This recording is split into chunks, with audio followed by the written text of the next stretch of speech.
Hindi pa rin po humuhupa ang baha sa La Union at Pangasinan na mga huling dinaanan ng bagyong Pepito. May unang balita si Jasmine Gabriel Galban ng GMA Regional TV. Malakas na buhos ng ulan kasabay ng pabugso-bugsong hangin ang magdamag na naranasan sa probinsya ng La Union. Mahigit 1,000 pamilya ang inilikas sa probinsya.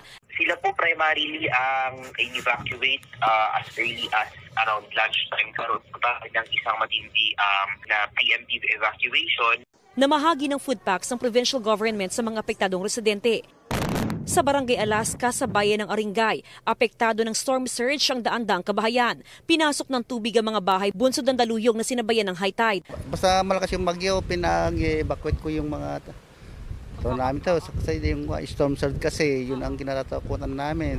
Maging ang kalsadang ito, lubog pa rin sa baha. Nakauwi mula sa mga evacuation center ang mga residenteng ito. Pero nangangamba pa rin daw sila sa banta ng daluyong. At kung tataas muli ang tubig, babalik sila sa evacuation center. Oo ma'am, takot na takot kami ma'am. Tabing kami ma'am. Masiglag lang pa kami ma'am. Ayon sa provincial government ng La Union, nakamonitor pa rin sila sa sitwasyon ng mga residente.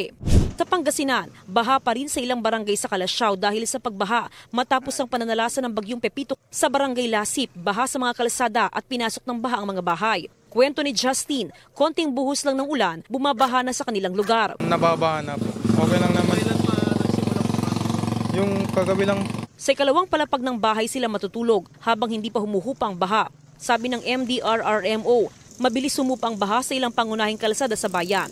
Patuloy sila nakikipag-ugnayan sa iba pang ahensya ng gobyerno sakaling kailanganin ng pagsagawa ng forced evacuation, lalo pat patuloy sa pagtaas ang antas ng Marusay River.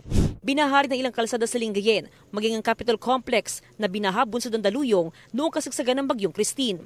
Ito ang unang balita. Jasmine Gabriel Galban ng GMA Regional TV para sa GMA Integrated News.